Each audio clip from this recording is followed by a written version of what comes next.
ओम नमो भगवते वासुदेवाय। ओम नमो भगवते वासुदेवाय। ओम नमो भगवते वासुदेवाय। ओम नमो भगवते वासुदेवाय। ओम नमो भगवते वासुदेवाय। नमो भगवते वासुदेवाय।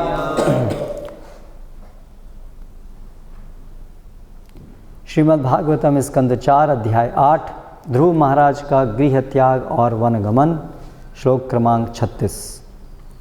अथापि मे अविनीतस्य छात्रं घोरम उपेयुषः सुरुच्याः दुर्वचः बाणैः न भिन्ने श्रयते हृदि अथापि मे विनीतस्य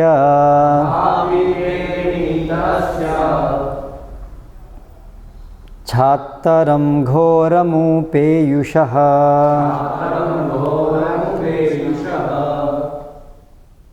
छात्रं घोरमुपेयुषः सुरुच्या दुर्वचो बाणैर्न भिन्ने श्रयते हृदि। ये जो मे विनीतस्य है, इसमें अ आधा है, इसलिए मे अविनीतस्य नहीं बोलना चाहिए। मे विनीतस्य, जो ये अ है वो उसका लोप हो जाता है, बोलते हैं मे विनीतस्य। अथापि अतः मे मेरा अविनीतस्य अविनीत का छात्रम क्षत्रियत्व घोरम असह्य उपेयुषः प्राप्त सुरुच्याः सुरुचि का दुर्वचः कटुवचन बाणैः बाणों से न नहीं भिन्ने बेधा जाकर श्रयते रह रहे हैं पड़े हैं हृदय में। अनुवाद एवं तात्पर्य द्वारा कृष्ण कृपा मूर्ति श्री श्रीमद् अभय चरणारविंद भक्ति वेदांत स्वामी श्रील प्रभुपाद। हे भगवान, मैं आपके उपदेशों को न मानने की धृष्टता कर रहा हूँ, किंतु यह मेरा दोष नहीं है। यह तो क्षत्रिय कुल में जन्म लेने के कारण है। मेरी विमाता सुरुचि ने मेरे हृदय को अपने कटु वचनों से क्षत विक्षत कर दिया है, अतः आपकी यह महत्वपूर्ण शिक्षा मेरे हृदय में टिक नहीं पा रही।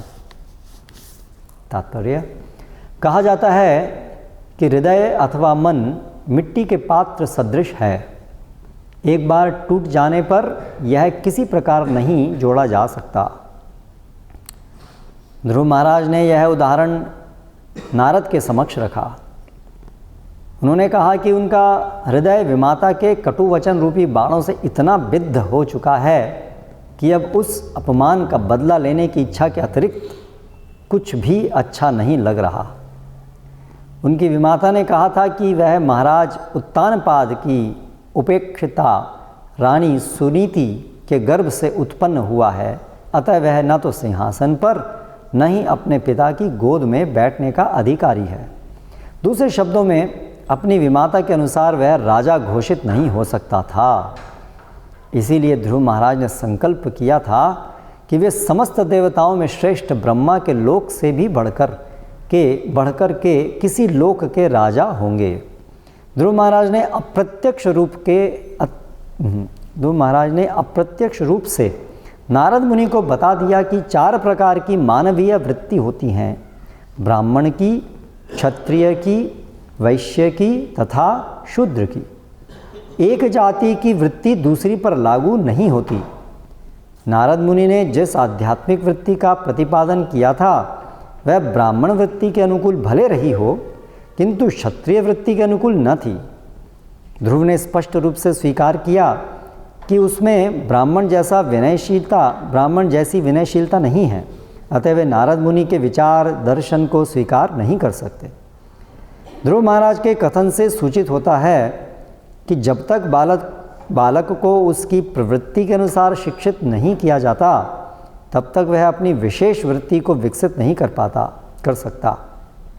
यह तो गुरु या शिक्षक का कर्तव्य है कि बालक विशेष की मनोवैज्ञानिक गतिविधि का निरीक्षण करे और उसे किसी विशेष व्यवसाय में प्रवृत्त करे। ध्रुव महाराज को पहले से क्षत्रिय वृत्ति की शिक्षा मिली थी, अतः वे ब्राह्मण वृत्ति को स्वीकार करने के लिए तैयार न थे। अमेरिका में ब्राह्मणों तथा क्षत्रियों के स्वभावों में अनुकूलता न होने के कारण व्यावहारिक कठिनाई उत्पन्न हो रही है। जिन अमेरिकी बालकों को शूद्रों के समान प्रशिक्षित किया गया है, वे युद्ध भूमि में लड़ने के लिए सर्वथा अयोग्य हैं।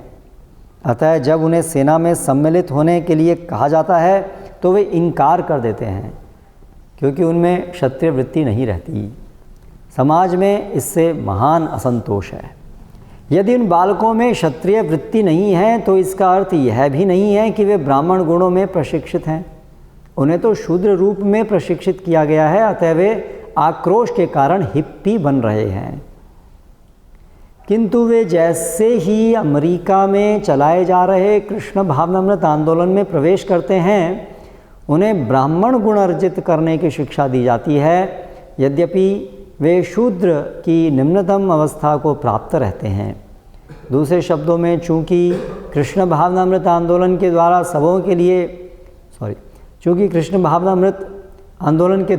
सबों के लिए खुले हैं, अतः लोग सामान्यतः ब्राह्मण गुणों को प्राप्त कर सकते हैं।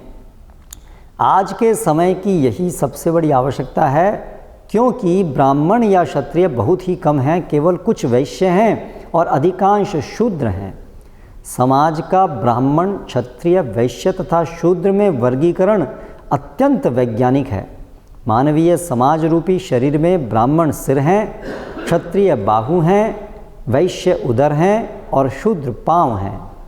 इस समय शरीर के पाँव तथा उदर रह गए हैं, बाहु या सिर नहीं हैं। अतः सारा समाज अस्त व्यस्त हो गया है। पतित मानव समाज को आत्मचेतना के स्तर तक उठाने के लिए ब्राह्मण गुणों की पुनर्स्थापना की आवश्यकता है। ओम अज्ञानतिमिरान्धस्य ज्ञानञ्जनशलाकया चक्षुरुन्मीलितं येन तस्मै श्रीगुरवे नमः। श्रीचैतन्यमनोभीष्टं स्थापितं येन भूतले स्वयं रूपकदा मह्यं ददाति स्वपदान्तिकं। वन्देऽहं श्रीगुरौ श्रीयुतः पदकमलं श्रीगुरून् वैष्णवांश्च। श्रीरूपं साग्रजातं सहगणरघुनाथान्वितं तं सजीवं साद्वैतं सावधूतं परिजनसहितं कृष्णचैतन्यदेवं श्रीराधाकृष्णपादान् सहगणललिता श्रीविशाखान्वितांश्च। जय श्रीकृष्णचैतन्य प्रभु नित्यानंद श्री अद्वैत गदाधर श्रीवासादि गौरभक्तवृंद। हरे कृष्ण कृष्ण कृष्ण हरे हरे, हरे राम राम राम हरे हरे। अथापि मे विनीतस्य छात्रं घोरमुपेयुषः सुरुच्या दुर्वचो बाणैर्न भिन्ने श्रयते हृदि। हे भगवान, मैं आपके उपदेशों को न मानने की धृष्टता कर रहा हूँ, किंतु यह मेरा दोष नहीं है, यह तो क्षत्रिय कुल में जन्म लेने के कारण है। मेरी विमाता सुरुचि ने मेरे हृदय को अपने कटु वचनों से क्षत विक्षत कर दिया है, अतः आपकी यह महत्वपूर्ण शिक्षा मेरे हृदय में टिक नहीं पा रही।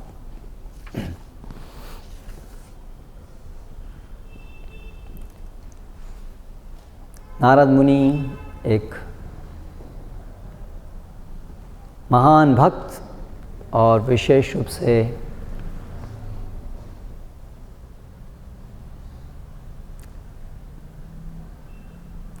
वो तो तीनों गुणों से बिल्कुल परे हैं। व्यावहारिक रूप में ना ब्राह्मण, क्षत्रिय, वैश्य, शूद्र इस भौतिक जगत के इन वर्गीकरण से अतीत हैं। लेकिन भगवान की इच्छा के अनुरूप वो भ्रमण करते हुए सबको कृष्ण भक्ति दे रहे हैं।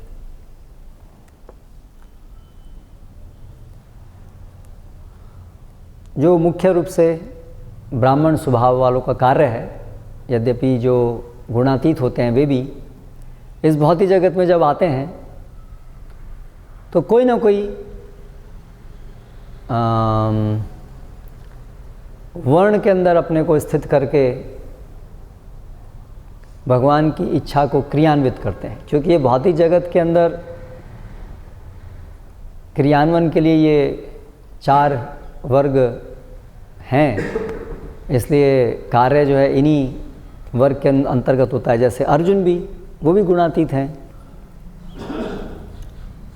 वो भी भगवान के आदेश से यहाँ पर क्षत्रिय का कार्य करते हैं। तो अभी यहाँ पर ध्रुव महाराज वो एक कम से कम लीला के अंतर्गत एक साधक कह सकते हैं, या इवन अभी जो ध्रुव महाराज की स्थिति है उसमें तो साधक भक्त भी नहीं है, वो तो एक सामान्य आम व्यक्ति की तरह है। आम व्यक्ति, लेकिन आम व्यक्ति के अंदर का वो एक विशिष्ट क्षत्रिय के गुणों को धारण करने वाले हैं। तो इससे पहले जो नारद मुनि ने उनको शिक्षा दी, उसमें उनको संभाव रहने की शिक्षा दी, मन को संयमित रखने की शिक्षा दी। क्षमा दमा तपा शौचम शांतिरार्जवम एवच, शांति, क्षमा करने की इच्छा, दूसरों को क्षमा करना, ज्ञान विज्ञान आस्तिक्यम ब्रह्म कर्म स्वभावजम, ये ब्राह्मण के गुण हैं। तो उन्होंने इस आधार पर उनको शिक्षा दी। जैसे ये भी है गुणाधिकान मुदम लिप्सेत, तो ये ब्राह्मणत्व के गुण हैं। और ये साथ साथ इनमें से बहुत सारे गुण आत्मा के गुण भी हैं। कई बार इसलिए एक भ्रम उत्पन्न हो सकता है, क्योंकि ब्राह्मणत्व के गुण और शुद्ध आत्मा के गुण उसमें बहुत ओवरलैप है। क्योंकि शुद्ध सत्व और सत्वगुण, सत्वगुण जो है वो शुद्ध सत्व के बहुत निकट है। तो इसलिए ये भ्रम हो सकता है कि ये ब्राह्मणत्व के गुण है या एक भक्त के गुण है, शुद्ध भक्त के गुण है।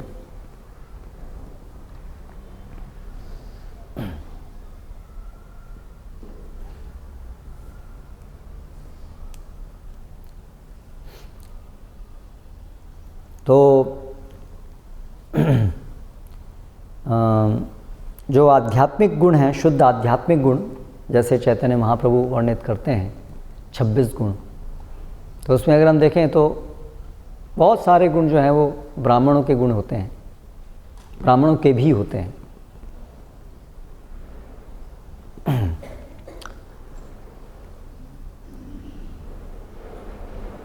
इसीलिए ब्राह्मण वर्ण जो है वो सभी वर्णों में श्रेष्ठतम है, क्योंकि वो सबसे निकट है, आत्मा के शुद्ध गुणों के सबसे निकट है।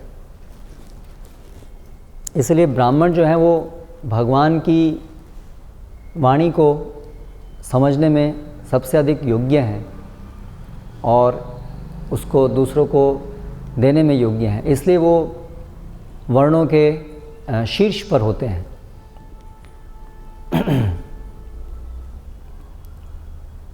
और जो क्षत्रिय हैं वो सत्वगुण और रजोगुण,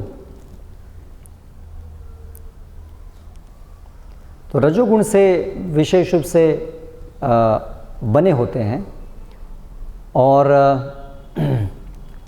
वे भी भगवान के संदेश को, शास्त्रों के वाणी को ब्राह्मणों जितना नहीं, लेकिन इस हद तक समझने के लिए योग्य हैं जिससे वो भगवान की इच्छा को, भगवान की इच्छा के अनुसार शासन कर सकें। वैश्य जो हैं वो और अधिक सामान्य रूप से सीधे सीधे डायरेक्टली शास्त्रों को पढ़ करके समझने में और अधिक कम योग्य हैं, किंतु उनकी योग्यता विशेष रूप से इस भौतिक जगत की जो आवश्यकता है उनको पूर्ति करके एक अनुकूल वातावरण बनाने में रहती है, शरीर संबंधित, समाज संबंधित, और इस तरह से उनकी शक्ति का उपयोग भगवान की सेवा में होता है। और जो शूद्र हैं उनके अंदर कोई विशेष जो ये स्वाधीन रूप से कार्य करने की विशेषता उनके अंदर नहीं होती, ये उनका मुख्य गुण है। वो स्वाधीनता से कार्य नहीं कर सकते हैं, उनको हमेशा एक स्वामी चाहिए, वो असिस्ट कर सकते हैं, लेकिन स्वतंत्र रूप से वो कार्य नहीं कर सकते हैं। इसलिए वो ये उनका प्रमुख गुण है, परिचर्या। इसलिए वो परिचर्या करते हैं, सेवा करते हैं।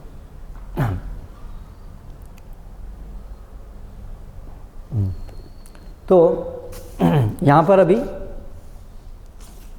ध्रुव महाराज कह रहे हैं कि छात्र घोरम, मेरे अंदर जो है वो ये क्षत्रिय कुल में जन्म लेने के कारण ये गुण है, इसलिए मैं, जो मेरी विमाता ने मुझे अपशब्द कहे हैं और मुझे इस तरह से बोला है कि तुम्हारा अधिकार नहीं है सिंहासन में बैठने का, इनडायरेक्टली वो उसने मुझे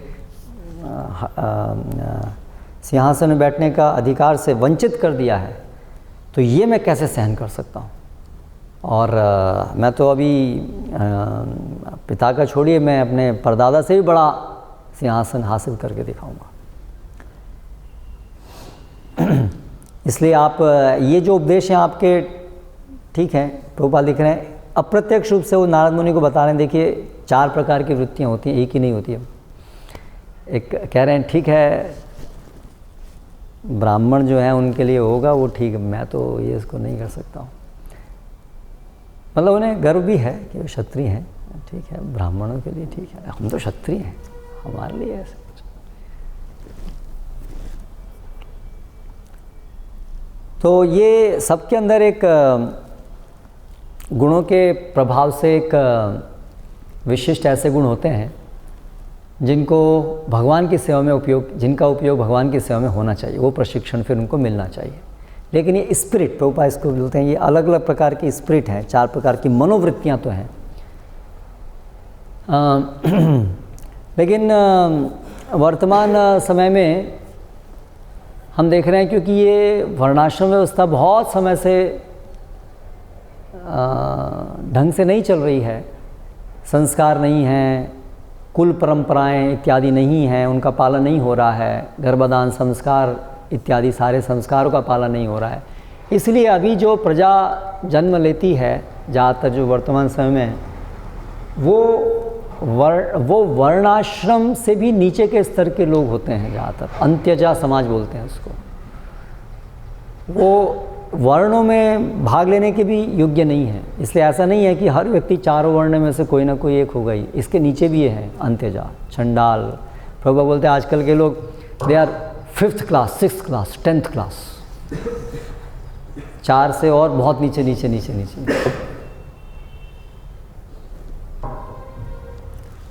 और उनके लक्षण जैसे आप देखेंगे भागवतम में 7वें स्कंद के अंदर युधिष्ठिर महाराज को नारद मुनि जब बताते हैं, तो अंतः समाज के आप गुण देखेंगे तो वो पाप कर्मों में स्वाभाविक रूप से लिप्त होने की प्रवृत्ति रहती है उनकी। चोरी करना, झूठ बोलना और नशा करना, झगड़ा करना, ये सब उनके अंदर दुर्गुण पाए जाते हैं ये अंत्य समाज के अंदर। और यही हम आजकल सब जगह देख रहे हैं, यही दुर्गुण ज़्यादातर लोगों के अंदर है, झूठ बोलना, चोरी और ये सब दुर्गुण। तो इसलिए वास्तविकता क्या है, आजकल का जो समाज है वो सारा अंत्यजा समाज है मैक्सिमम लोग। इसलिए हमें इतनी मुश्किल होती है कि कोई दिखता ही नहीं है कोई ऐसा विशिष्ट क्षत्रिय वाला गुण वाला, ब्राह्मण गुण वाला, सब हम बोलते हैं सब खिचड़ी दिखती है सब, क्योंकि खिचड़ी नहीं, वो सब अंत्यजा वाले हैं, उसमें कोई वर्ण के लायक नहीं है कोई, इसलिए ऐसा प्रतीत होता है ना। लेकिन श्रील प्रभुपाद ने क्या किया, जैसे बताया किराट, हुणांद्र, पुलिंद, पुलखशा, पुखशा, आबिर, शुंबा, यवना, खसादया, यज्ञ, चरविंद, क्या है, पापा, यदुपाश्रयाश्रया, शुद्ध्यंति तस्मै प्रभा विष्णवे नमः। तो जो लोग 4 वर्णों से भी नीचे हैं, ऐसे लोगों को भी भगवान की शरण यदि प्राप्त होती है एक शुद्ध भक्त के माध्यम से, तो वो भी परम शुद्ध स्तर को प्राप्त करते हैं। हम इस प्लेटफॉर्म पे आज हमारा आंदोलन ऑपरेट कर रहा है, इस श्लोक के आधार पे हमारा आंदोलन ऑपरेट कर रहा है, क्योंकि जो हमारे हम सब लोग हैं, जो ऑडियंस है, जो हमारा सारा समाज है, वो तो ब्राह्मण, क्षत्रिय, वैश्य, शूद्र का भी नहीं है। उनको बोलना कि सब शूद्र हैं, ये भी उनके लिए अतिशयोक्ति है। सब जो है वास्तव में अंत्यजा, ये किराट, हुणांद्र, इस प्रकार के ही सब लोग हैं। तो ये है एक्चुअली जो वास्तव में हो रहा है कि कृष्ण भावनामृत आंदोलन से ऐसे लोग जो हैं वो भगवान के शुद्ध भक्त बनकर के उनके अंदर इस दृष्टि से पारमार्थिक रूप से वो सब ब्राह्मणों से भी ऊपर का पद प्राप्त कर पाए। यथा कांचनताम याथी कांस्यम रसविधानतः तथा दीक्षा विधानेन द्विजत्वम जायते निर्णाम। तो जैसे कि मरकरी से सोना बनाया जा सकता है एक विशेष पद्धति से, बड़ी सूक्ष्म पद्धति है वो, सामान्य केमिकल लैबोरेटरी की पद्धति नहीं है वो, कुछ उसके अंदर विशेष शक्ति चाहिए ऐसा करने के लिए। तो उसी प्रकार से कलयुग के अंदर जो सामान्य पद्धति है उद्धार करने की, वर्ण का पालन, वर्ण को पालन करने से, वर्ण के धर्म, वर्ण धर्म पालन करने से धीरे धीरे धीरे सत्वगुण आए और फिर धीरे धीरे उसके बाद शुद्ध भक्ति के स्तर को प्राप्त करें, वो विधि वर्तमान समय में पालन नहीं हो सकती है, क्योंकि वर्ण व्यवस्था इतनी चरमरा गई है कि सब लोग जो हैं वो अंत्यजा समाज बन गया है, अंत्यजा के स्तर पर चले गए हैं। तो वर्ण, ऐसे लोगों में एक वर्ण स्थापित करना और केवल वर्ण के आधार पर ही लोगों का उद्धार करना बड़ा मुश्किल है। इसीलिए कलयुग के लिए चैतन्य महाप्रभु ने जो आरंभ किया है वो ये विधि है जिसमें एक शुद्ध भक्त के प्रभाव से, शुद्ध भक्ति के प्रचार से कोई भी व्यक्ति यदि वो शुद्ध भक्त का आश्रय लेने के लिए सहमत होता है, यही उसकी योग्यता है। अपाश्रयाश्रया, जो भगवान के आश्रित हैं उनका आश्रय लेने से किराट, हुणांद्र, पुलिंद, पुखशा, कोई भी हो, चंडाल कोई भी हो, इवन यहाँ तक कि हम देखते हैं चैतन्य महाप्रभु की लीलाओं में जानवर भी, कुत्ते भी, झारखंड के सारे जानवर भी, वो भी भक्ति की पराकाष्ठा को प्राप्त कर पाए। तो ये आजकल के लोगों की केवल यही एकमात्र योग्यता है कि यदि वो एक शुद्ध भक्त की बात को सुनने के लिए तैयार हों, उनको पालन करने के लिए तैयार हो। इसलिए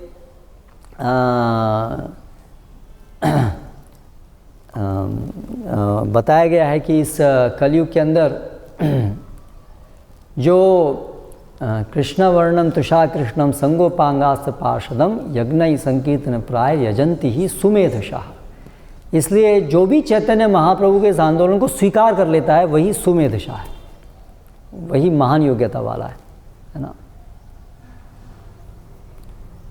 संकीर्तन प्रवर्तक श्री कृष्ण चैतन्य, संकीर्तन जगने जय भजे सई धन्य। जो भी इस समय संकीर्तन यज्ञ में चैतन्य महाप्रभु को भजता है वो धन्य है, और बाकी सब कुबुद्धि संसार। जो भी चैतन्य महाप्रभु के इस आंदोलन को स्वीकार करने नहीं करता है वो कुबुद्धि है।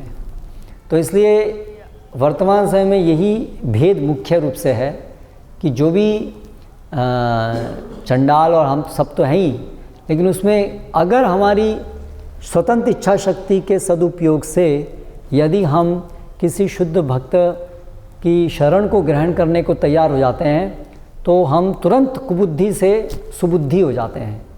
और जो पूर्व युगों में अनेक अनेक जन्म जन्मांतर के बाद जो पद प्राप्त होता था, शुद्ध भक्ति का पद, वो इसी एक जीवन के अंदर वो प्राप्त हो सकता है। इसलिए कलयुग को महानतम युग भी कहा है। सबसे निम्न स्तर के लोगों को सबसे उच्चतम स्तर तक का फायदा प्राप्त हो सकता है चैतन्य महाप्रभु की कृपा से। इसलिए महावदान न्याय अवतार, इसलिए चैतन्य महाप्रभु जो है वो महावदान न्याय अवतार है।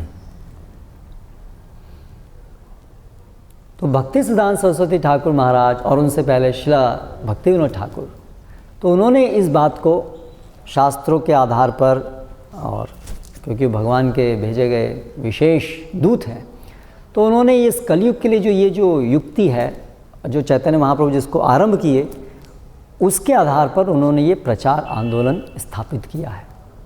इसके पीछे इतना बड़ा ये विज्ञान है। ये कोई ऐसे ही नहीं चल रहा है बस कि तुक्का लग गया हो गया, है ना, ऐसा नहीं है। इसके पीछे बहुत बड़ी योजना, बहुत बड़ा विज्ञान है, क्योंकि और अन्य उपाय नहीं है लोगों का उद्धार करने के। लोग आजकल लोगों के गुण सुधारने के लिए कुछ ना कुछ पर्सनैलिटी डेवलपमेंट कोर्स इत्यादि कुछ ना कुछ ऐसे करते हैं, लेकिन उनको पता नहीं है कि 3 गुणों के द्वारा कैसे कार्य हो रहा है। इसलिए वो ना तो बीमारी को समझ पाते हैं, तो फिर इलाज को कैसे समझेंगे। इसलिए ऐसे ही कुछ ना कुछ करते रहते हैं, उसका कोई ठोस परिणाम कुछ नहीं है। ये जो आंदोलन है, ये स्वयं भगवान का आंदोलन है। इसलिए ये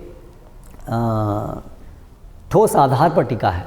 इसलिए यही एकमात्र आंदोलन है जो वर्तमान समय में लोगों का उद्धार कर सकता है, लोगों को सही मार्गदर्शन दे सकता है।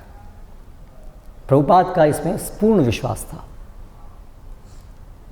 और इसीलिए श्रील प्रभुपाद पाश्चात्य जगत में जाकर के बड़े दिलेरी से, जैसे क्षत्रिय में करेज होता है, ऐसे ब्राह्मणों के अंदर भी करेज होता है। दूसरी प्रकार का करेज होता है, वो डरपोक नहीं होते हैं ब्राह्मण। उनके अंदर होता है शास्त्र शक्ति, और शास्त्र के वचन के अंदर जो शक्ति है उसके अंदर उनको होता है कि ये जो वचन है, ये जो शास्त्र संदेश है, यदि हम इसको देंगे तो कोई भी व्यक्ति इसको स्वीकार करके वो बदल सकता है। ये उनके अंदर करेज होता है। एनीवे, तो श्री प्रभुपाद ऐसे प्रभुपाद बोलते भी थे कि हमें चाहिए क्या बोलते थे प्रभुपाद, क्षत्रिय स्पिरिट वाले ब्राह्मण, है, क्षत्रिय स्पिरिट वाले ब्राह्मण, मतलब ब्राह्मण हैं पर उनके अंदर स्पिरिट वो है जीतने की। शास्त्रों के आधार पर, वचन के आधार पर ये सारे जो कलयुग से परास्त लोग हैं उन सबको उद्धार करना है, उन सबको ये माया को हरा देना है, ऐसी स्पिरिट है ना। तो श्रील प्रभुपाद ऐसी स्पिरिट वाले थे, और श्रील प्रभुपाद वहाँ पर गए और उन्होंने फिर इस आधार पर ये आंदोलन आरंभ किया कि पापी तापी जो तो छिलो हरि नाम में उद्धार। जितने भी कोई पापी तापी जो भी है, वर्णाश्रम तो बहुत ऊंची बात है। इसलिए प्रभुपाद जब शुरू में बोले वर्णाश्रम is not possible, just chant Hare Krishna and top most position पे आप पहुँचे। कहाँ वर्णाश्रम स्थापित करना इन लोगों के बीच में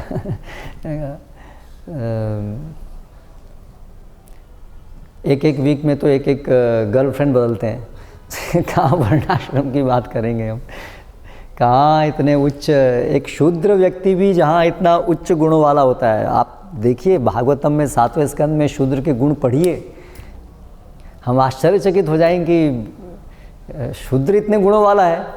आजकल के ये सारे इतने जो बड़े बड़े जितने भी लोग हैं, वो कोई भी इस कैटेगरी में नहीं आता है, वो कोई भी योग्य नहीं है उस कैटेगरी का, बहुत रेयर है।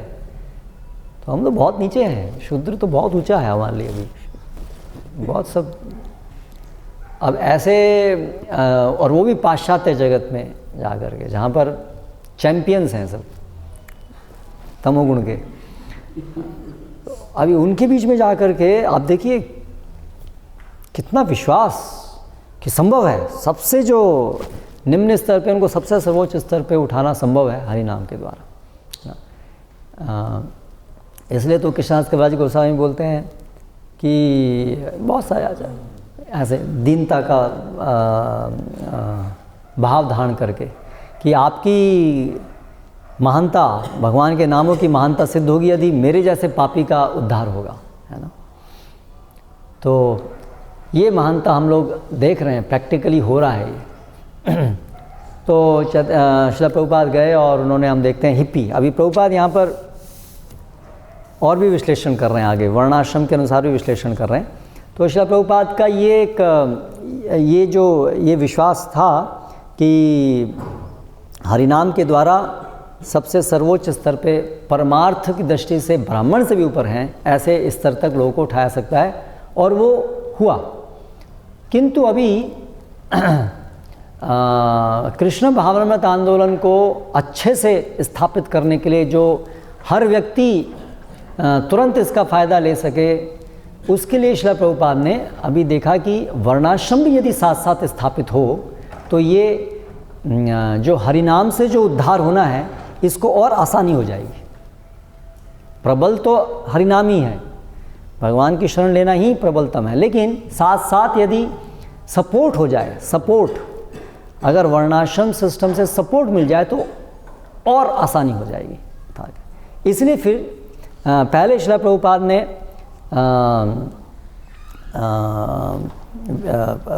व्यवस्था की कि सबसे पहले एक ब्राह्मण वर्ग को तैयार किया जाए, क्योंकि अगर वर्णाश्रम स्थापित करना है तो कोई भी कार्य शुरू होता है वो विचार से शुरू होता है, प्लानिंग से शुरू होता है। प्लानिंग पहले आती है, क्रियान्वयन बाद में होता है। तो इसी प्रकार से जो ब्राह्मण है वो मस्तिष्क है समाज का, इसलिए पहले मस्तिष्क ठिकाने आए तो फिर बाकी शरीर ठीक से चले। अगर मस्तिष्क के ठिकाने नहीं है तो बाकी सबको कैसे ठीक कर सकते हैं।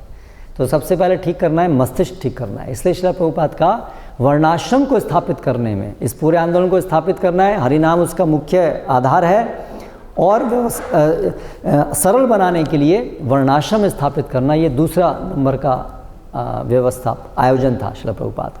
और उसके अंतर्गत सबसे पहले ब्राह्मण वर्ग को स्थापित करना है। और इसीलिए श्रील प्रभुपाद सबसे पहले प्रयास किए कि हम सोसाइटी में से ऐसे लोगों को कुछ चुनेंगे जिनके अंदर ये संभावना है, जो पोटेंशियल ब्राह्मण है। अभी देखिए प्रभुपाद कह रहे हैं कि ये पाश्चात्य जगत में हम देख रहे हैं एग्जैक्टली ऐसा होते हुए कि ये जो लोग हैं इनको प्रशिक्षित तो किया गया है शूद्र की तरह से, सबको जॉब के लिए प्रशिक्षित किया गया है। जॉब के लिए प्रशिक्षित करना मतलब उनके अंदर ये कूट कूट के भरा गया है कि तुम नौकर हो, तुम नौकरी से ही जी सकते हो, है ना।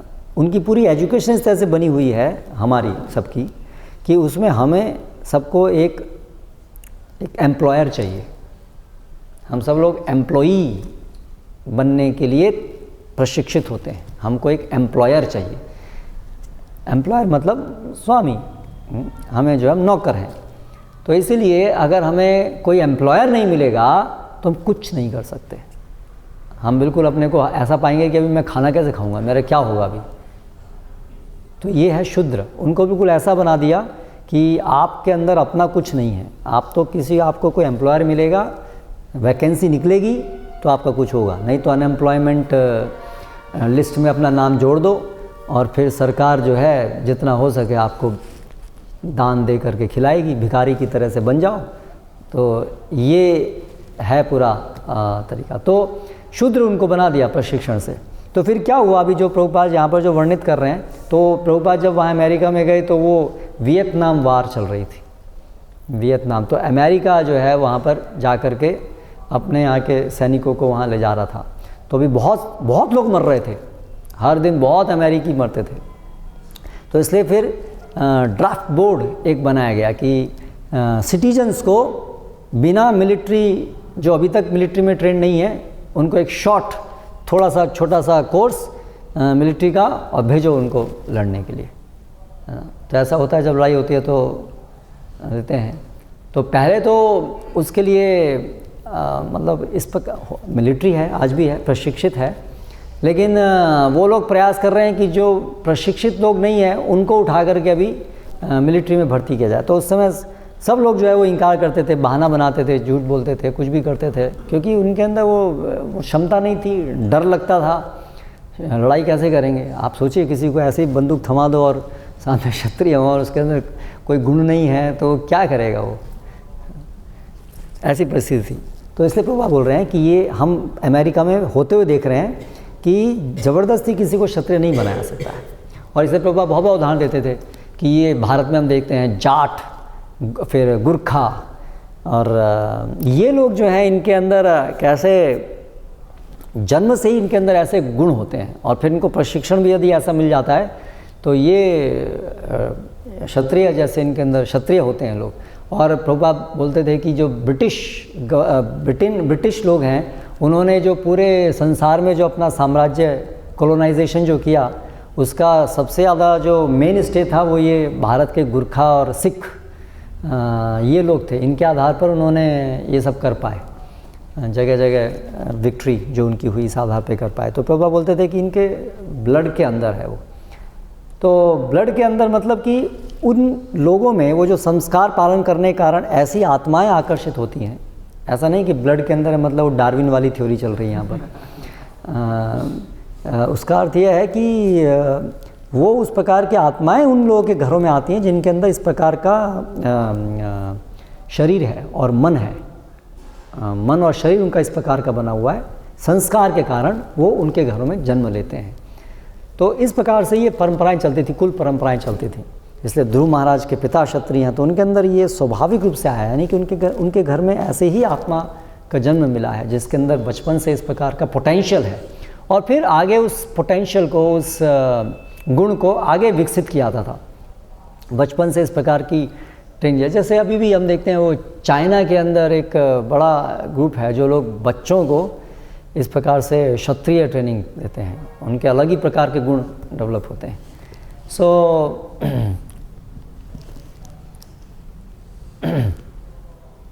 तो इतना ज़्यादा डिग्रेडेशन हुआ है, फिर भी अभी भी ये गुण देखने को मिलते हैं। अभी भी सेना के अंदर जो हैं सिख, उनका एक प्रायोरिटी रहता है, हमें फ़ौज में जाना है ना। अभी भी जो कुछ लोग हैं जैसे जडेजा, गुजरात के अंदर जडेजा होते हैं, फिर उधर हरियाणा, पंजाब, सब लोग जो हैं पंजाब, और कई जगह पर जैसे आई थिंक साउथ में तमिलियन लोग, वो बिल्कुल उस प्रकार के नहीं हैं ज़्यादातर लोग, तो उनकी भर्ती वहाँ वो लोग नहीं मिलेंगे। बहुत कम लोग हैं जो उस प्रकार जाते हैं, और कुछ स्टेट्स हैं उसमें से बहुत जाते हैं। तो अभी भी इतना पतन होने के बाद भी अभी भी ये गुण देखने को मिलते हैं। तो इसका फ़ायदा उठाना चाहिए। ये जो भी हमारे जन्म से जो गुण हैं उसका फ़ायदा उठाना चाहिए कि उस प्रकार से प्रशिक्षण यदि बच्चों का हो जाए, उनको देख लिया जाए कि उनके कौन से गुण हैं और फिर उनको निखारा जाए, तो कुछ हद तक के ब्राह्मण, क्षत्रिय, वैश्य, शूद्र उत्पन्न होंगे इस जनरेशन में। बहुत परफेक्ट नहीं होंगे, क्योंकि जहाँ से चुन रहे हैं जो संस्कार नहीं है, तो बहुत ही निम्न स्तर के लोग ही, निम्न गुणों की दृष्टि से निम्न आएंगे। लेकिन धीरे धीरे परिष्कृत होते होते कुछ जनरेशन्स के अंदर संभव है कि इस प्रकार से प्रभुपाद, इसलिए प्रभुपाद की भविष्यवाणी थी कि 1-2 जनरेशन के बाद हमारे पास ऐसे ब्राह्मण उत्पन्न होंगे जो मंत्र शक्ति से अग्नि उत्पन्न करेंगे। ऐसा प्रभुपाद का विजन था। हम लोग से माचिस से अग्नि प्रज्वलित नहीं होती है।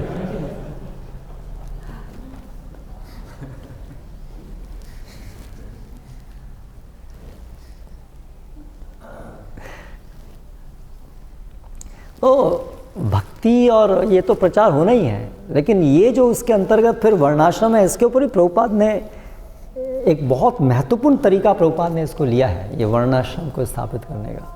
आप सोचिए, जब प्रभुपाद ये कह रहे हैं कि मंत्र शक्ति से कोई ये करेगा तो ये संभव होगा, उसके लिए उस प्रकार की ब्राह्मणत्व चाहिए, उस प्रकार का। ये सब देख रहे हैं अपनी आंखों के सामने, ये था, ये सब कैसे गुण है उनके अंदर। 5 साल का बच्चा जो है वो ऐसे करेजियस, अपने आप अकेला चला गया, कितना करेज चाहिए इसके लिए। और सब उस समय वन और जंगल जानवर सब ऐसे थे।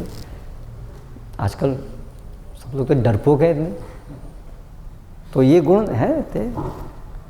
हम शकुंतला और सब देखते हैं, भरत महाराज कैसे छोटे से थे, वो शेर के बच्चे के साथ खेलते हैं, शेर के साथ खेलते हैं, है ना। तो ऐसे गुण हैं, प्रकृति के अंदर बहुत शक्ति है, ऐसे ऐसे गुणों को बनाने की बहुत शक्ति है। उसका यदि सदुपयोग किया जाए तो समाज के लिए कुछ हित होगा। अभी यहाँ पर हम देख रहे हैं कि ध्रुव महाराज जो हैं वो, अच्छा मुझे गोद में नहीं बैठने दिया, करके दिखाऊंगा, तो वो एक अवगुण की तरह से भी हमें प्रतीत होता है कि अपने लिए राज्य की प्राप्ति का इच्छा, भौतिक इच्छा, है ना। ध्रुव महाराज तो कह रहे हैं मैंने तो बहुत भौतिक इच्छा है, आप जो है आपके जो ये इच्छाओं को त्याग दो, ये तो मेरे लिए संभव नहीं है। लेकिन पॉइंट यहाँ पर ये है कि जो उनका गुण है कि राज्य सिंहासन, मुझे जो है राज्य करना है, आप मुझे मेरे इस कार्य से आप मुझे वंचित नहीं कर सकते ज़बरदस्ती। ये क्षत्रिय का गुण है। अभी उसको फिर भगवान की सेवा में नियोजित करना होता है। तो जहाँ गुणगान जो हो रहा है वो क्षत्रिय स्पिरिट का हो रहा है, क्षत्रिय स्पिरिट का गुणगान हो रहा है, तो वो जरूरी है वो स्पिरिट। तो क्षत्रिय क्या स्पिरिट होती है कि मुझे समाज को सबसे अच्छा शासन प्रदान करना है, उसकी वो सेल्फिशनेस की मुझे भोग करना है। जो आज हम चित्रण देखते हैं पॉलिटिशियंस का, तो हम सोचते हैं ये क्षत्रिय होते हैं, बस उनका अपना लग्जरियस लाइफ और ऐशो विलास का जीवन। ये कोई क्षत्रिय का स्वरूप नहीं है। ये बाह्य रूप से एक समृद्धि और ये तो जरूरी है, ठीक है, लेकिन जो वास्तविक धार्मिक जो क्षत्रिय, जो जहाँ क्षत्रिय धर्म जो वर्ण की जो बात हो रही है, तो उनके अंदर कर्तव्य परायणता और समाज के उद्धार के लिए भगवान के आदेश के अनुसार समाज के ऊपर शासन किया जाए जिससे सबका उद्धार हो, वो उनके अंदर स्पिरिट होती है, वो एसेंस है उसका स्पिरिट का। तो इसलिए वो एक दूसरे से युद्ध करते हैं कि समाज को सबसे अच्छा रक्षण कौन प्रदान कर सकता है। जो सबसे ज़्यादा दिलेर हो वही तो सबसे अच्छा संरक्षण प्रदान कर सकता है। इसलिए हम युद्ध करेंगे, देखेंगे कि कौन सबसे ज़्यादा योग्य है, इसलिए युद्ध करते थे। युद्ध इसलिए नहीं कि वो हड़प लो और उसकी जो धरोहर है उसको ऐश करके अपना लुटा दो, ये प्रयोजन नहीं होता था क्षत्रियों का। शासन करने का ये अर्थ नहीं एक्सप्लॉइटेशन। आजकल जो युद्ध हो रहे हैं वो कैसे युद्ध हो रहे हैं, वो तो लुटेरे लोग हैं, वो कोई क्षत्रिय लोग थोड़ी ना है। उनका जो युद्ध करने के पीछे उद्देश्य क्या होता है, जैसे सब ये अमेरिकी लोग गए वहाँ यूरोप में, तो वहाँ के लोगों को सबको मार दिया, और मार करके उनका क्या उद्देश्य था, वो सारी जो है चीज़ है उसको खुद अंग्रेज़ लोग भारत में आए, उनका क्या उद्देश्य था, है ना, कि यहाँ का जो भी है समृद्धि वो सब वहाँ ले जाओ। तो ये लुटेरे हैं। जैसे वो आया 1000वीं सदी में गजनी, फिर गजनवी, दो एक 100 साल के अंतर पे दोनों आए।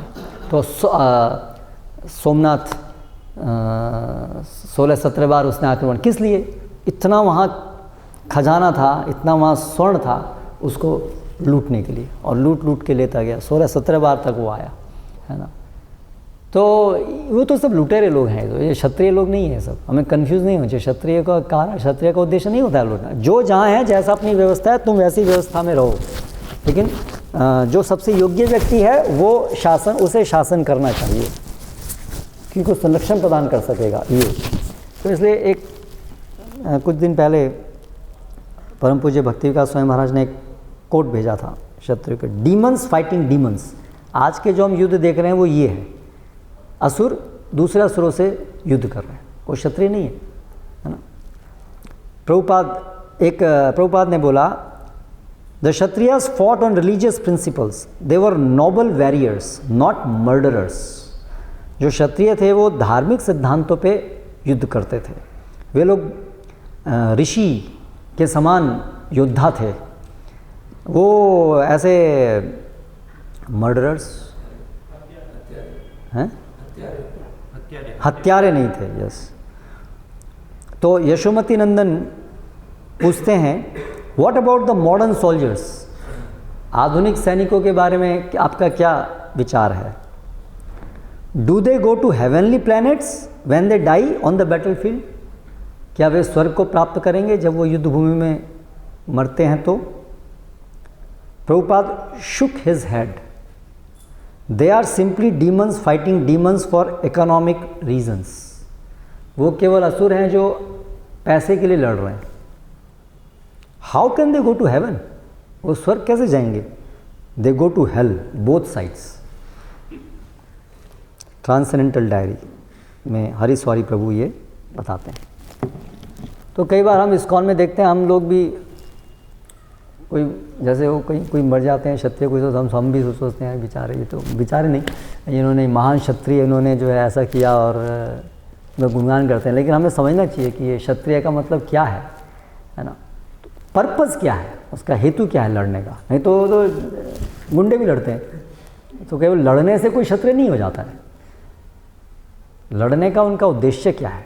तो अगर कोई जो है भगवान के ऑन बिहाफ, भगवान की सत्ता को, भगवान के इच्छा को स्थापित करने के लिए जो करेजियस है, शौर्य, तेज, शौर्य, धृति, दाक्ष्यम, ये जो जिसके अंदर गुण जो भगवान की सेवा के लिए लगते हैं, वो क्षत्रिय है. और जो उसको केवल अपने अय्याशी के लिए लगाते हैं, तो वो थोड़ा क्षत्रिय हैं, वो तो धूर्त लोग हैं. तो यहाँ पर जो गुणगान है इस प्रकार से वो क्षत्रिय स्पिरिट का है और इसका उपयोग होना चाहिए. तो यद्यपि हम बाद में देखेंगे कि ध्रुव महाराज तो क्षत्रिय की तरह से चाहते थे कि उनको राज्य मिले, लेकिन भगवान की शुद्ध भक्ति और भगवान की इच्छा से तो वो इस स्तर पे भगवान ने उनको चाहा कि वो कार्य करें कि उनको शासन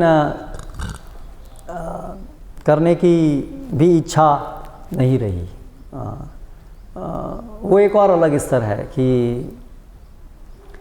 भगवान के ही गुणगानों में तल्लीन होना, भगवान की आध्यात्मिक लीलाओं में प्रवेश. एक है भगवान की भौतिक लीलाएं, तो भगवान की ये इस संसार को चलाना धर्म के अनुसार, वो भी भगवान की एक लीला है. तो पहले हमें उस लीला में भाग लेने के लिए तैयार होना चाहिए, है ना. वो बहुत ऊंची बात है कि हम रास लीला में भाग लें या भगवान के श्रवण को, जो आध्यात्मिक जगत में लीला चलती है उसमें, तो वो तो समय आने पर भगवान की इच्छा से अपने आप होगा. लेकिन हमें जो प्रयास करना चाहिए कि ये जो लीला है, इस भौतिक जगत के अंदर धर्म स्थापना, इस भौतिक जगत के अंदर प्रचार कार्य, भक्ति का प्रचार, ये जो कार्य है ये भी भगवान की लीला है. इसमें हमको पहले भाग लेने का मौका मिल रहा है, उसके लिए हमें पहले उत्सुक होना चाहिए. और फिर समय आने पर वो समाधि अवस्था, वो समय आने पर आध्यात्मिक लीलाओं में प्रवेश, वो चैतन्य महाप्रभु का अंतिम हमें डायरेक्शन है वहाँ तक पहुँचाना. लेकिन पहले यहाँ तो जैसे प्रभु बोलते हैं वर्क नाउ समाधि लेटर, पहले अभी ये लीलाओं में पहले भाग लेने के लिए कार्य करो तो यहाँ चल रही हैं. तो अभी इसलिए श्रील प्रभुपाद चाहते हैं कि चैतन्य महाप्रभु की जो इच्छा है उसको पूरा करने के पहले ये समाज की स्थिति को ठीक करना, ये भी उसका एक भाग है. क्या बोले श्रील प्रभुपाद कि चैतन्य महाप्रभु तो सर्वश्रेष्ठ चीज़ दिखाने आए, लक्ष्य दिखाने आए, यहाँ पहुँचना है. लेकिन जहाँ तक मेरा प्रश्न है, प्रभुपाद बोलते हैं एज ए सेनापति, चैतन्य महाप्रभु के सेनापति के रूप में, तो मेरा कार्य है ये समाज की जो बिल्कुल व्यवस्था खराब हो गई है उसको ठीक करना, जिससे पूरे समाज को वहाँ तक जाने का एक रास्ता सुलभ हो सके. ये कृष्णा भावनामृत का एक बहुत महत्वपूर्ण कार्य है. टॉप मोस्ट लेवल तक पहुँचाना है, पर सबको पहुँचाना है, इक्का दुक्का को नहीं. इसे सबको पहुँचाने के लिए समाज की व्यवस्था भी ठीक करने की जरूरत है. इसलिए श्रील प्रभुपाद ने ये वर्ण व्यवस्था को, वर्णाश्रम व्यवस्था को स्थापित करने जोर दिया. तो श्रील प्रभुपाद की अभी इच्छा है कि परफेक्ट ब्राह्मण ट्रेंड हो, परफेक्ट फिर क्षत्रिय ट्रेंड हो. अभी कुछ दिन पहले मैं एक व्यक्ति से मिला तो बोला, आपके आंदोलन में क्षत्रियों के लिए क्या कर रहे हो आप, बहुत ज़रूरत है इसकी, आप सब भगवद गीता पढ़ना यही है, क्षत्रिय क्या होगा. मैंने कहा नहीं, ऐसा नहीं है.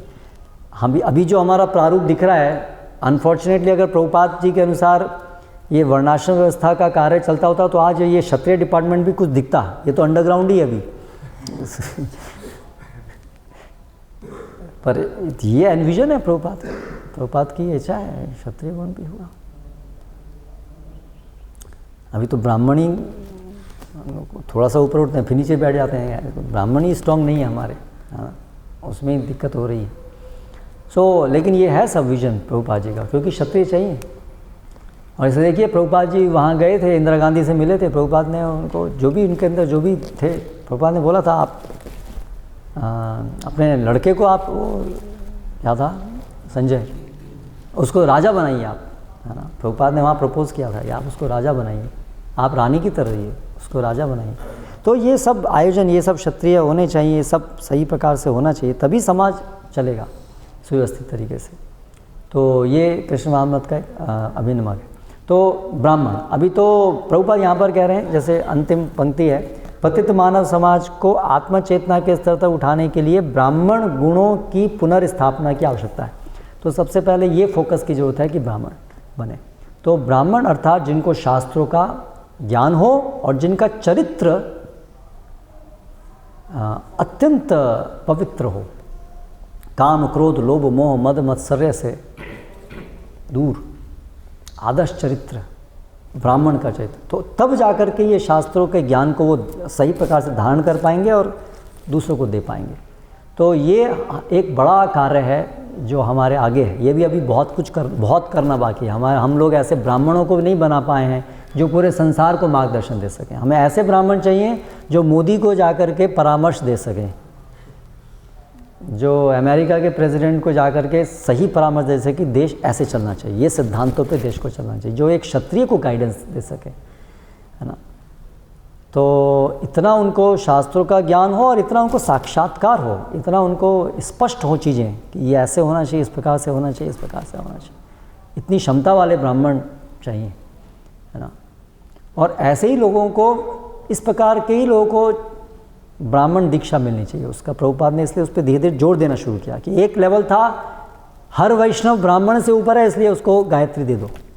ये एक स्तर है, ये दिखाने के लिए कि वैष्णव ब्राह्मणों से भी वास्तव में उच्च है, उसको जाति की दृष्टि से मत देखो अभी। तो वो एक स्तर था जिस पे सब एक तरीके से ब्राह्मण है, वो है परमार्थिक ब्राह्मण है। लेकिन जब व्यावहारिक रूप से वर्णाश्रम स्थापित करें तो गुण वाले ब्राह्मण, उनके अंदर सारे जो वैष्णव, उनके अंदर जिनके अंदर गुण भी ब्राह्मण के हैं, भौतिक संसार के गुण, ब्राह्मणों के गुण जो हैं, वैसे लोगों का एक वर्ग बनाने की ज़रूरत है, उनको ट्रेन करनी। फिर क्षत्रिय, फिर वैश्य और बाकी सब जो हैं शुद्ध।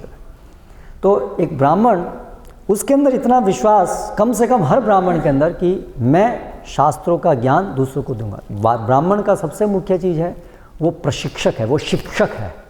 शास्त्रों के आधार पर लोगों को मार्गदर्शन देना, ये एक ब्राह्मण का केंद्रीय गुण है। तो उसके अंदर ये विश्वास होना चाहिए कि शास्त्र सही हैं, इसलिए आस्तिक्यम उसका गुण है ना।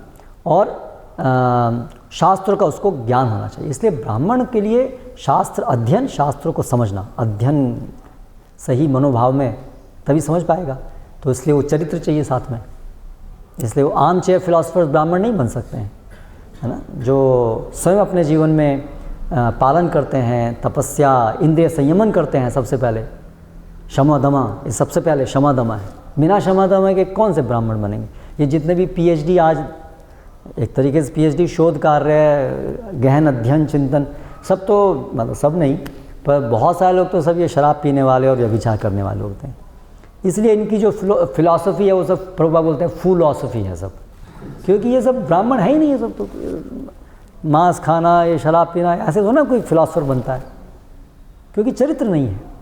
तो इसलिए ब्राह्मणत्व के लिए चरित्र चाहिए। अभी ऐसे लोग जब शास्त्रों को पढ़ने लगते हैं तो शास्त्रों के आधार पर भी वो अपनी फिलॉसफी झाड़ते हैं, उल्टा सीधा निकालते हैं इसमें शास्त्र में से, क्योंकि उनके अंदर योग्यता नहीं है, पात्रता नहीं है। इसलिए जो अगर ब्राह्मण बनने हैं तो उनके अंदर चरित्र उनका बिल्कुल निर्मल होना चाहिए। इसलिए सबसे पहले कम से कम 4 नियम तो पालन करें ब्राह्मणी के लिए। तो एक प्रभुपाद बोलते हैं तो आदमी बनने के लिए है 4 नियम पालन करना। ब्राह्मण तो बहुत ऊँची चीज़ है, क्योंकि लोग आदमी नहीं है, जानवर हैं। इसलिए हमारे पहले तो 4 नियम पालन करो। तो पहले आदमी बनाना है, उसके बाद जाकर के फिर ब्राह्मण बनाना है। बहुत लंबी यात्रा है। तो ये जो भी लोग अभी भक्त लोग जो यहाँ पर प्रयास कर रहे हैं कि हम ब्राह्मण वर्ग को रिप्रेजेंट कर सकें, तो हमें समझना होगा कि हमारा उत्तरदायित्व कितना बड़ा है। हमें अंदर कितने ऐसे गुणों को हमें विकसित करना होगा। ऐसे ही नहीं हम लोगों ने ब्राह्मण दीक्षा ले लिया बस, प्रभुपाद इसलिए चाहते थे कि अगर हम लोग भी ऐसे ही रहेंगे, कोई गुण नहीं है, ठीक है आप भक्ति अच्छी कर रहे हैं वो अच्छी बात है, उस तरह से आप परमार्थिक रूप से हैं, लेकिन वही काफ़ी नहीं है, वो गुण भी होने चाहिए। शास्त्रों का ज्ञान होना चाहिए, पठन होना चाहिए शास्त्रों का। हमसे कोई पूछे यहाँ इसका क्या है तो ऐसा नहीं कि हमें वेदाभ्यास में हमेशा खोल कर दिखाना पड़े सब यहाँ होना चाहिए रेडी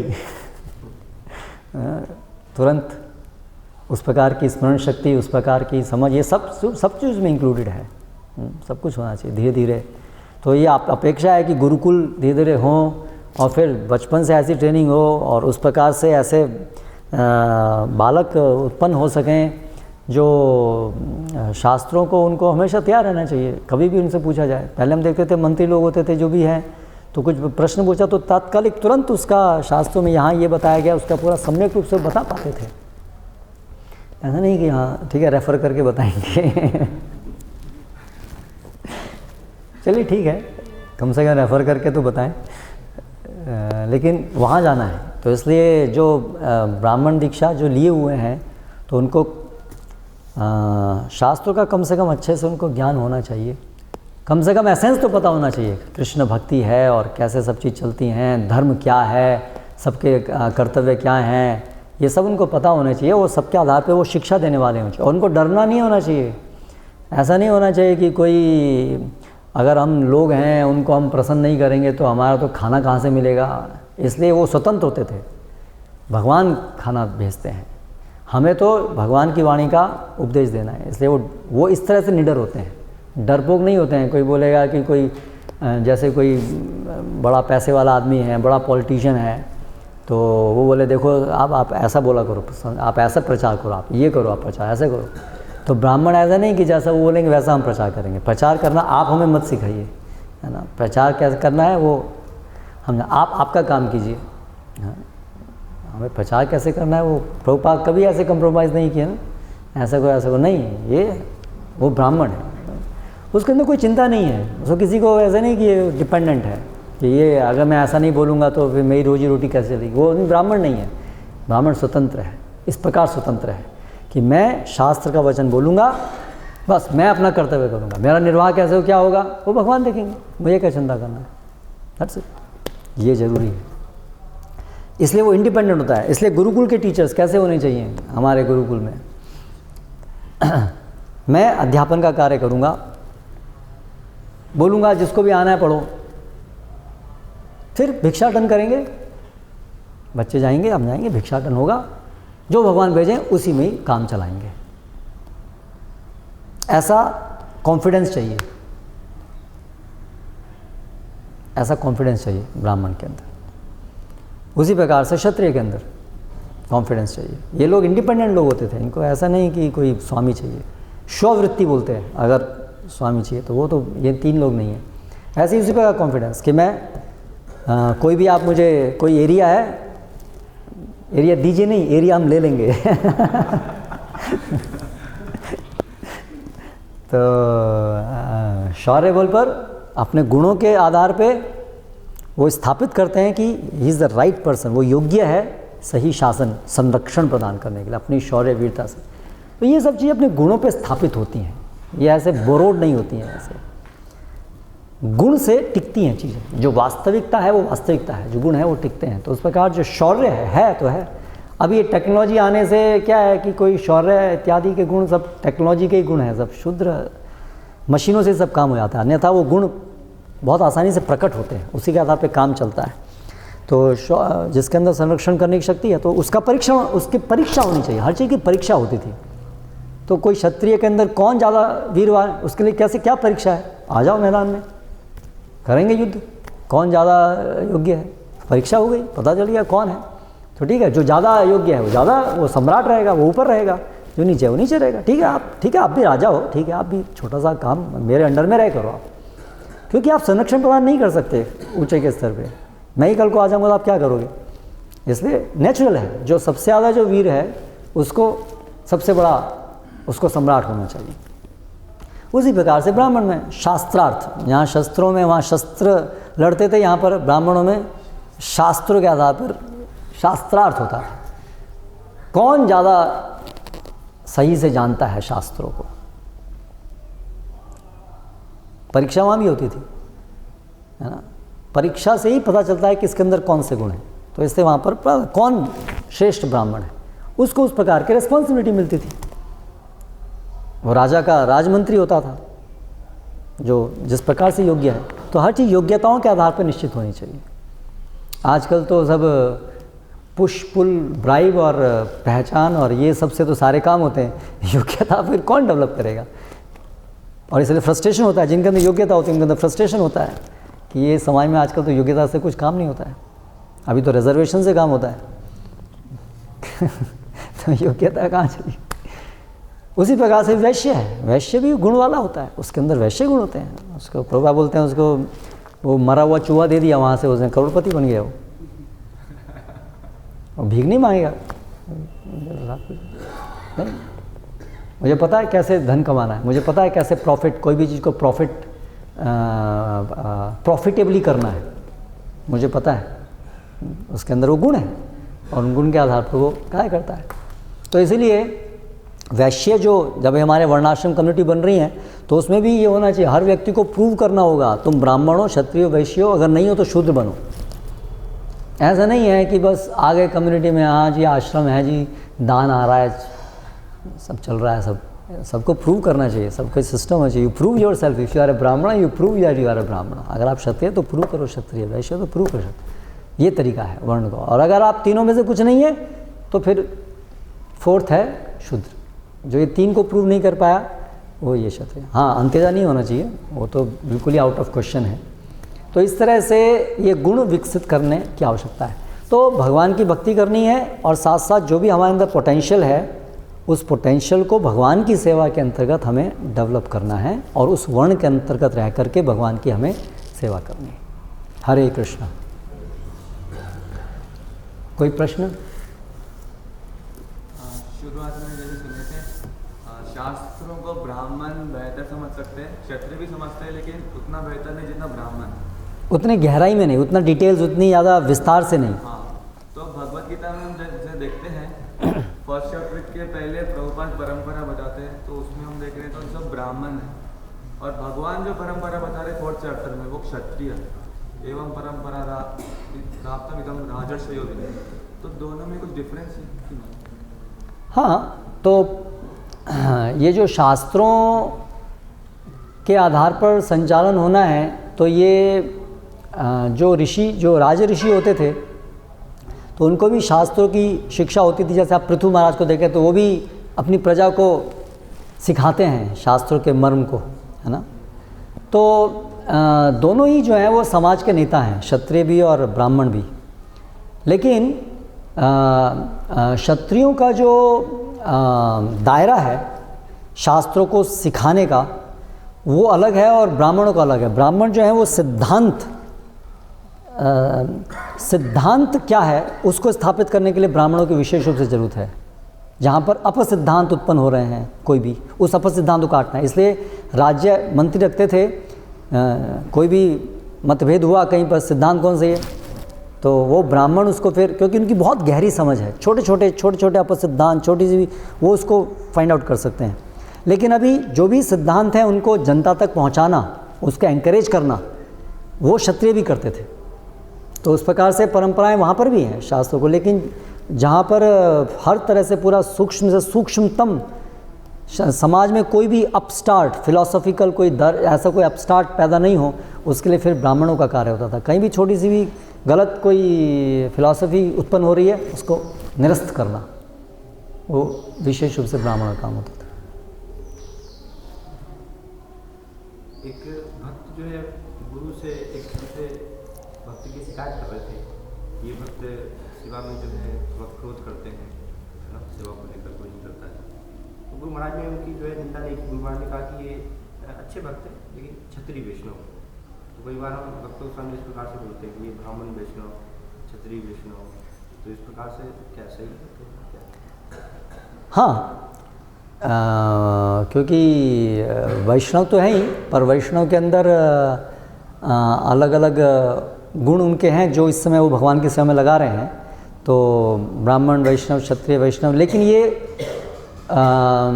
उनका स्वरूप नहीं है कि वो प्राथमिक नहीं है कि वो ब्राह्मण है क्षत्रिय, प्राथमिक है कि वो वैष्णव है। उनका ब्राह्मण क्षत्रिय वैश्य शूद्र होना वो गौण है। अगर हम उनको जाति बुद्धि, अगर हम उनको प्राथमिक देखेंगे कि प्राथमिक रूप से तो ये ब्राह्मण है, तो फिर वो अपराध बुद्धि में आ जाएगा कि ये तो ब्राह्मण। तो उनकी जो मुख्यता है वो है उनका वैष्णव होना। वैष्णव होने के अंतर्गत ये ब्राह्मण क्षत्रिय वैश्य शूद्र के द्वारा वो भगवान की सेवा कर रहे हैं। इस तरीके से हमें उसको देखना चाहिए। तो उसमें गलती नहीं है कि वो सेवा किस रूप में कर रहे हैं। ब्राह्मण के रूप में भगवान की सेवा कर रहे हैं, क्षत्रिय के रूप में कर रहे हैं, वैश्य के रूप में कर रहे हैं, शूद्र के रूप में कर रहे हैं, उसमें फिर कोई गलती नहीं है।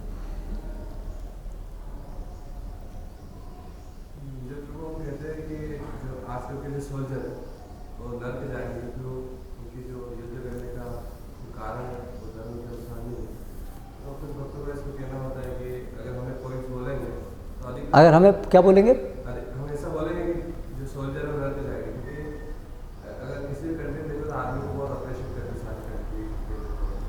उनका कहना होता है कि अगर हम ऐसा बोलेंगे तो वो लोग डिस्टर्ब हो और फिर हमसे जो सुनना है उसको कम हो, अप्रिशिएट भी करेंगे हमारे जीवन में। तो इसमें आपके क्या, हमें लोगों को अप्रिशिएट करवाना है हमारी टर्म्स कंडीशंस के अनुसार।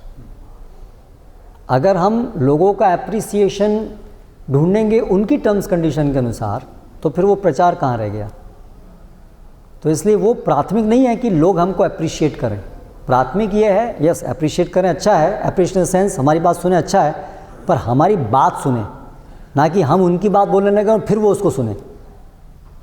उससे क्या फ़ायदा हुआ।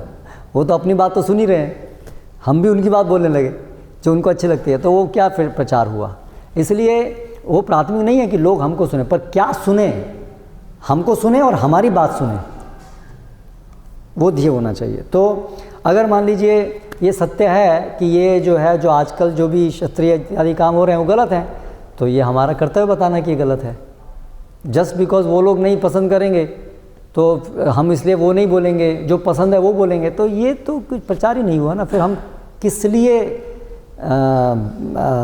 भगवान का प्रतिनिधित्व करने का रोल ले रहे हैं, यदि हम भगवान की वाणी को नहीं बोलेंगे, उनके अनुसार बोलेंगे। हाँ, उसको हम समझाएं कैसे ये गलत है। तो यस, तो सैनिक होते हैं, शास्त्रों में सैनिक वर्ण है, क्षत्रिय वर्ण है, उसकी मनाही नहीं है, लेकिन आप ढंग से फिर क्षत्रिय बनो। तो जो ये सारे पॉलिटिशियन हैं, तो धर्म के आधार पर आप शासन करो, ये रिस्पॉन्सिबिलिटी आपकी है, और उसके आधार पर फिर सैनिक काम करेंगे।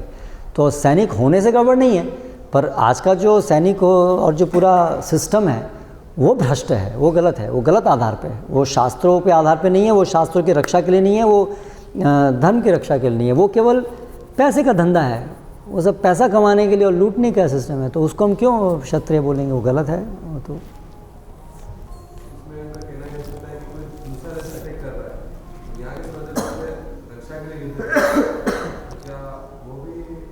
भाई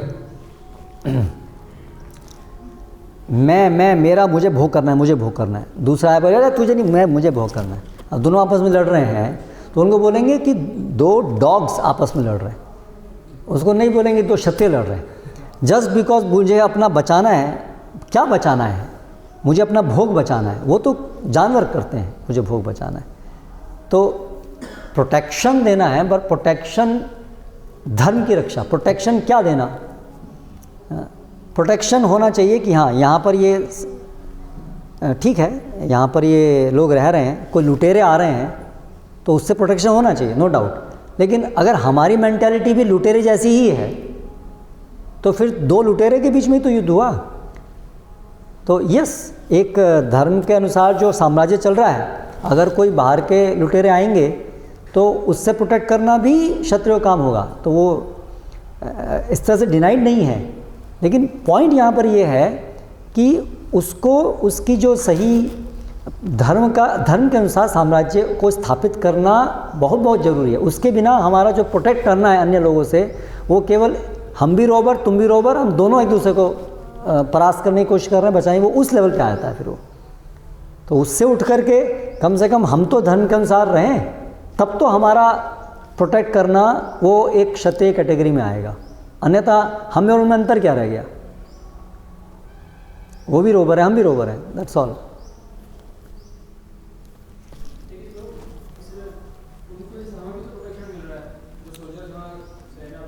हाँ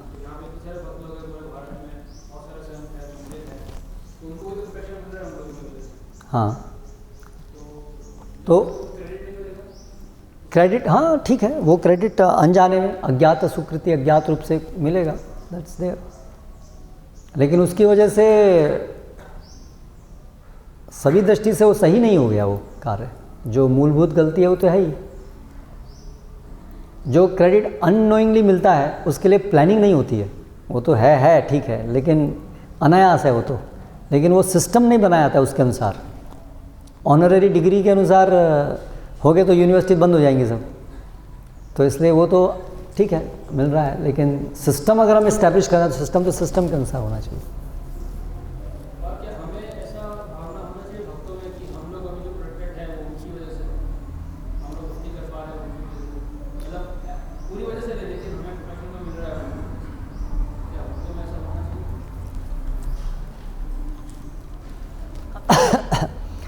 हाँ, जिस लेवल का हम